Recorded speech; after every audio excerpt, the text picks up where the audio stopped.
大家好，我是小玄子。最近关于战备货币的讨论热度爆表，不少人私讯问我，小玄子，派币有没有机会成为战备货币？能不能讲更详细一点？没问题，这集我就带大家来深度解析派币与战备货币的距离。还有昨天的加密货币高峰会，大家有看吗？直播聊天室里，派币居然成为热门话题，很多人狂刷派 Network， 还有人问派币算不算成功了？那这场会议到底透露了什么资讯？派币的未来在哪？今天就来好好聊聊。但说明前，我要跟大家说一下，战备货币是特定国家储备的资产，而国际支付货币才是派币该努力的方向。还有 B-Gat 的派币空投活动还在持续中，大家可别放弃自身的利益。用邀请码申请账号后，点选下方链接就可以加入了。这些天，很多博主都在说，下一个成为战备货币的就是派币了。小玄子听到，真的忍不住笑了。派币现在才刚出生，还在学爬，就想住考驾照。驾照可是18岁才能考的啊！这阵子大家应该有发现，那些喊一派31万的博主几乎都消失了。之前他们信誓旦旦的说，昨网开放后，全球企业会抢着买派币，派币价格一定31万。结果呢？现在这些人不是删文，就是直接装死不更新。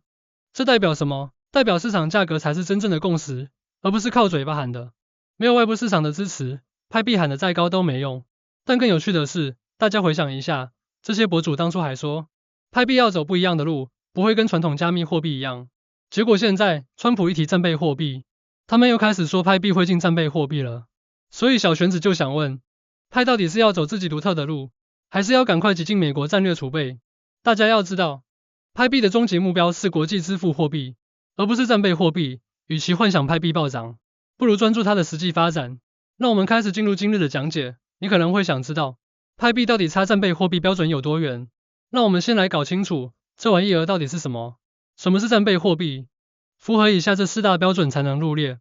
真正的战备货币通常具备以下特点：第一点，全球可接受，具备国际支付功能，例如美元、黄金、BTC。第二点，交易速度快，手续费低，适合跨国资金流通，例如 SWIFT、阿斯泰达币。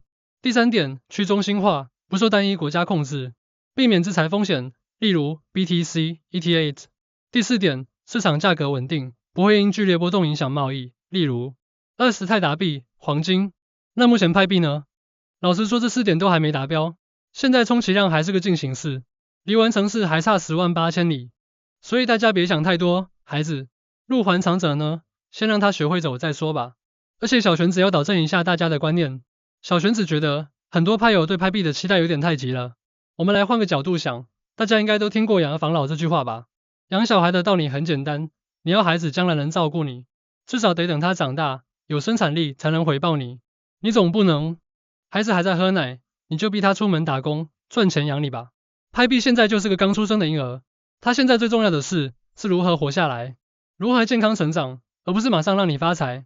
如果你真的希望派币有未来，那应该帮助他成长，而不是现在就急速变现。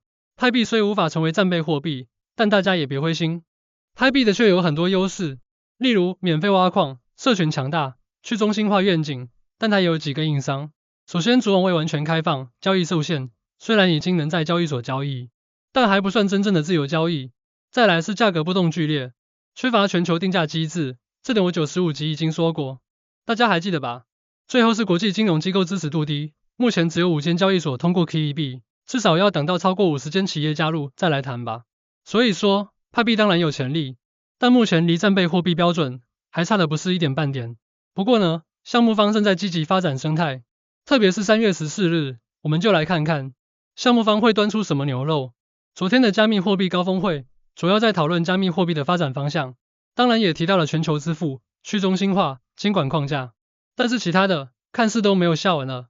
但是有个重点，就是那些政经界的大佬都已经展现出了态度，就是在未来的日子中不会去阻拦虚拟货币的发展，这样已经算是表态了，让所有虚拟货币可以自由的发展。对派来说当然是件好事，但最有趣的是，聊天室里满满都是派 Network 的留言，大家狂刷派币，还有人问，派币已经算成功了吗？这让小玄子想到一个问题，派币的成功标准是什么？如果你的标准是能交易，币价破千，那派币当然还没成功。但如果你的标准是全球拥有6000万用户，且生态正在发展，那它其实已经走得比很多加密货币远了。在小玄子认为，只要币价没有在1块以下，就代表拍这个项目是活下来了。为什么这么说？其实很多迷因币在上交易所的那一刻，除了币价都是0.000不知道几个零，都已经可以预见未来准备下架的状况了。除非像是狗狗币有名人或大企业的加持，不然通常很快就会消失在人的视野。但是拍币价格目前已经超过半个月，依然hold得住在1块之上，当价格稳定，接下来的价格只会随住生态发展而逐步上扬，除非项目方放弃，不然大家手里的拍币只会随住时间增加。但不要妄想一天暴涨100倍，这需要时间累积。至于多久，就是看何时做到企业接受，跟世界普及了。所以拍币未来怎么走，还是要看生态发展，而不是靠喊价格。若你真的要用喊的，请想象一下你手上没有任何拍币时，你愿意花多少钱去购买，那个才是你心中拍币的真正价格。现在来谈谈拍币如果想进入国际市场，还需要突破3个关键挑战。小玄子经常拿 SUB 跟派来做比较，所以就用 SUB 瑞波币来跟拍币来做比对说明。拍币的3大关键挑战： 1. 缺乏国际认可，企业不敢用，而目前瑞波币被 SwiftMF 世界银行测试并应用，而拍币还停留在社群内部流通，企业不确定它的未来。突破方式：拍币需要真正的开放主网，让全球企业加入生态，例如要让支付机构例如 Visa、PayPal 考虑介入拍币，才有机会进入国际市场。2. 价格不稳，商家难以信任。瑞波币已建立国际市场共识，而且存在市场已久，但拍币的价格在1到2 U 之间浮动，而且时间太短，企业会担心收款后是否贬值的问题。突破方式是，目前拍币虽然已经能在部分交易所交易，但仍受限于提款、流通量、流动性等问题，还不算完全自由交易。要真正进入全球市场，它需要在更多交易所获得流动性支持，确保价格稳定。再来与稳定资产挂钩，如法币、黄金，来减少价格波动。最后需发展更多拍币支付场景，让币值逐渐稳定。3. 生态应用不足，流通率低。瑞波币主要用于跨境支付，但拍币还缺乏大规模商业应用。突破方式是，拍币应发展 DeFi、DAP， 增加应用场景。企业若能使用拍币支付商品、服务，价值才会稳定提升。那拍币应该如何真正落地？大家可以留言分享你的看法。这集小玄子完整解析拍币的发展挑战与未来机会，希望让大家更清楚拍币的真正价值。如果你觉得拍币能够成为战备货币，记得在留言区告诉我你的理由。还有大家若想学交易所的那些功能，也请留言告诉小玄子。小玄子也会不定期帮大家争取类似之前 BitGuide 的专属码活动，来回馈给大家。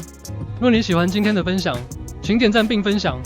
我是小玄子，朋友们，我们下集见。